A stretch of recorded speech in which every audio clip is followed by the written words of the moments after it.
Hey guys, Dave from Nerdarchy here. For nerds, by nerds, hanging with some of my esteemed colleagues. I'm Ted. I'm Nate. And before we get into this, check the description below. You're going to find a link to the Nerdarchy newsletter. That's where you can sign up for that to find out all the cool stuff we're working on. And with that, we have a GM911 from, what is it, Mick1 Gamer. Mick1 Gamer. And right now, he's just getting back into D&D with 5th edition, and he's starting with a solo campaign for his young son. I don't know how young. And, you know, he wants suggestions on how to run a campaign for a game without a lot of players in it. And in this case, one player. How do you do a solo game? How do you do a solo game? And we've done other videos on this topic. Mm-hmm. You know, one of the things too you might want to check. One of the things you want to do is you want to build the story around what that player wants to do. Is, you know, especially a young gamer, you know, I would see what their other interests are, and you know, whether it's Pokemon or I don't know. I don't even remember what kids are into these days. But you know, Lord of the Rings, Pokemon, whatever. Going across the plains to different. Try and give them that worlds. Experience. You're gonna play, you know, Conan. You're gonna play, you know, a central figure hero, you know, game that's, you know, totally set up for this guy to achieve whatever, you know, ends that this character has in mind. And he's playing a 2nd level ranger. So, and a ranger's a really good class for soloing. Yeah, because they have a little bit of diversity. So listen, I'm a good fighter. I've got stealth, and I can heal. All right, that's. Now, one of the things he asks is like, should I give him magic items and use NPCs and do all these things? And I say no. Don't do anything to compensate for the lack of other players. Like this goes for anyone where you're running a low campaign. Build your story. Build the campaign around the characters you have, not the ones that you feel should be there. The problem is people want to play to the mechanics instead of playing to the story. Right. Think about novels you read. When I read a novel, very rarely is there, 4 to 7 characters in that book, and it's about generally there's one main character, 2 main characters. Mm-hmm. This is very doable. You know, comic books are about generally one character and a sidekick. Sure, there's team books, right? But build to the story, to what you have. Find out exactly what does your son want? What does the main character want to see? You know, what does the player expect? If you build on exactly those things with some surprises in there, because if you're spoon feeding them everything they want, it's not really all that enjoyable. You know, you want to have challenges. You want to have things that are going to be hiccups in his grand plan. But if you build on all of these things and you make it feasible through ordeals, it's going to be an insanely memorable game. And we'll be like, okay, well, when's the next one start? Yeah, you can use supported cast. Like, absolutely, you want NPCs, but that doesn't mean they have to always be with the player doing adventures and stuff. Mm-hmm. You know, you don't have to load him up with magic items to make him feel like he can overcome challenges. You just need to tell a story that would make sense for a solo character to be involved with. Mm-hmm. In some ways, I think people miss the point. Like, you can actually do more with less characters, because you can tell different kinds of stories. You can tailor it right to that character. You know, just because it's a dungeon crawl style game, you're running this particular session, you don't have to run it the same way as you would others. Maybe because it's a solo character, he can stealth by things. He can think his way around problems. You know, he said the character likes to role play. Use that. He can try all the crazy stuff that the rest of the party usually will shoot down. But like, no, we cannot go and leap out of a tree and ambush anybody. So I say, if you only have 1 or 2, 3 players, maybe it's a light D&D party. I think it's an opportunity to do things that you wouldn't normally do. You could use, like, in healing, you could use consumables. That's not really a big deal. Or you could introduce NPCs as encounters where they could get support in some ways, but it's not the same as they need to go with them everywhere. You know, you can have interesting encounters. Like, it was just my wife and my son in a game, and they stumbled upon a chamber that was inhabited by a spirit who was able to tell them some things about the dungeon they were in, and it wasn't a combat encounter, and it was a way like for me to do different things if I felt it needed to be done in that session, and keep it interesting and keep the story moving. With the ranger, is he? He could be attached to an army. He could be the scout. You could do different things like that. You could do things where, like during a scouting mission, like he falls through a hole in the ground and now he's in a dungeon and has to figure out how to get out because he can't go back the way he came. And he's got to explain where he was. Well, yeah, then he's got to explain where he was. I just think it's an opportunity to have a different kind of game.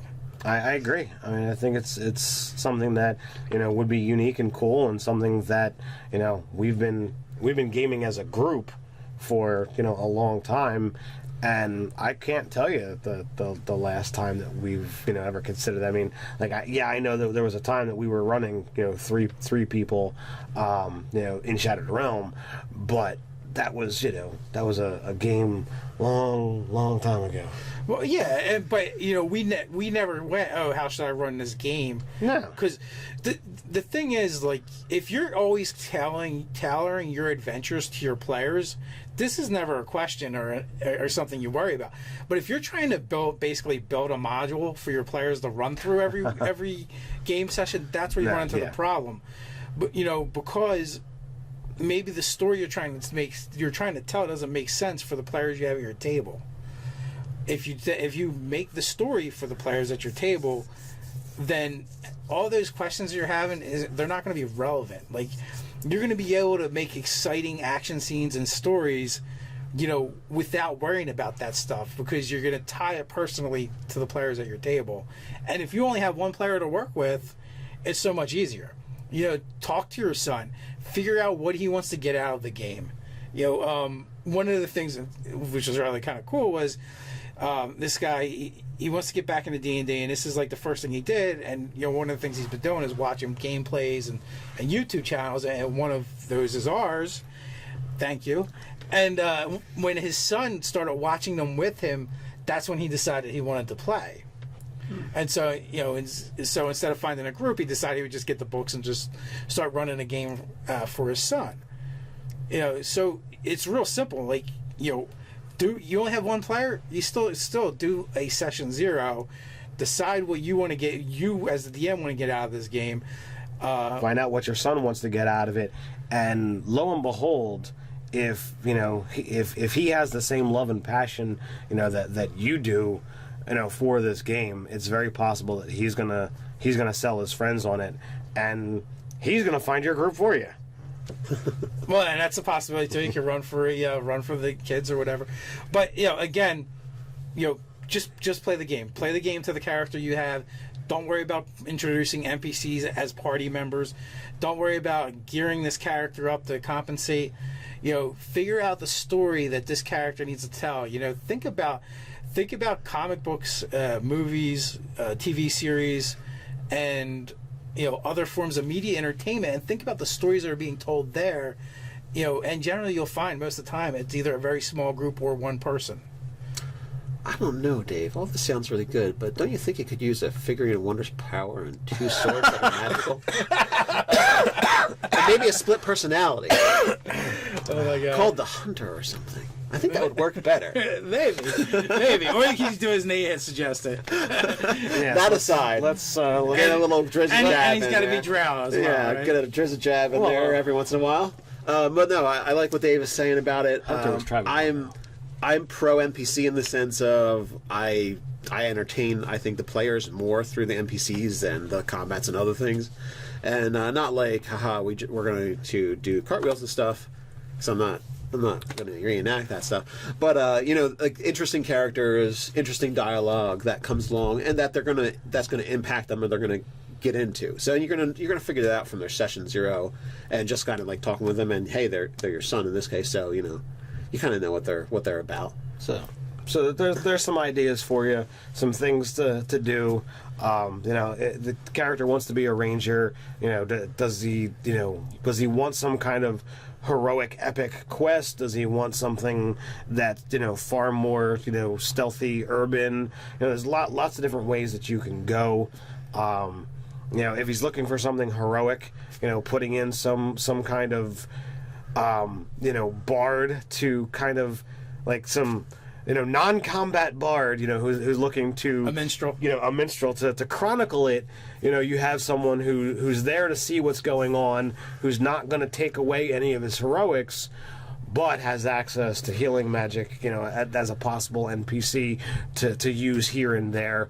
If stealth is an option, bards can do that. If you wind up going with halfling or gnome, then that makes it even more comical.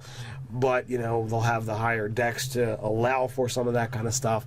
So just some ideas.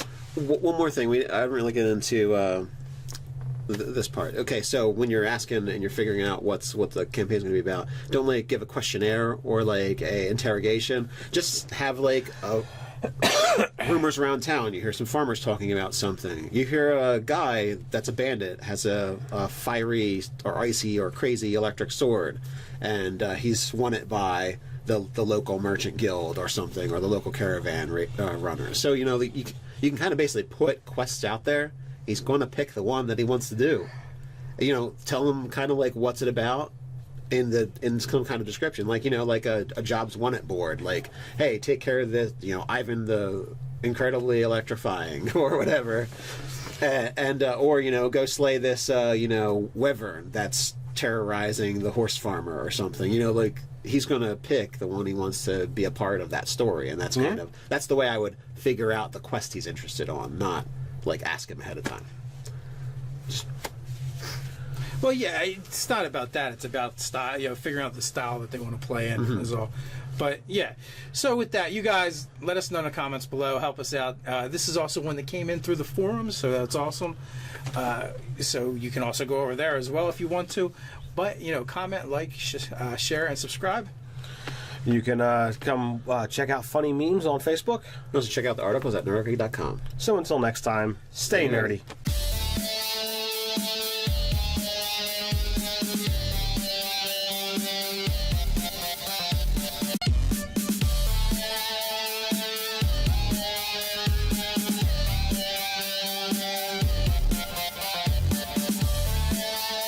Hey guys, Dave from Nerdarchy here. For nerds, by nerds, hanging with some of my esteemed colleagues. I'm Ted.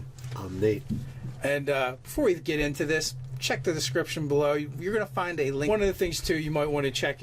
One of the things you want to do is you want to build the story around what that player wants to do. Is especially a young gamer. I would see what their other interests are, and whether it's Pokemon or. I don't know. I don't even remember what kids are into these days. Young son, I don't know how young. And, he wants suggestions on how to run a campaign for a game without a lot of players in it. And in this case, one player. How do you do a solo game? And we've done other videos on this topic. Mm-hmm. But Lord of the Rings, Pokemon, whatever. Going across the plains to different. Try and give them that worlds. experience. You're gonna play Conan. You're gonna play a central figure hero game that's totally set up for this guy to achieve whatever. To the Nerdarchy newsletter, that's where you can sign up for that to find out all the cool stuff we're working on. And with that, we have a GM911 from, was it Mick One Gamer? Mick One Gamer, and right now he's just getting back into D&D with 5th edition, and he's starting with a solo campaign for his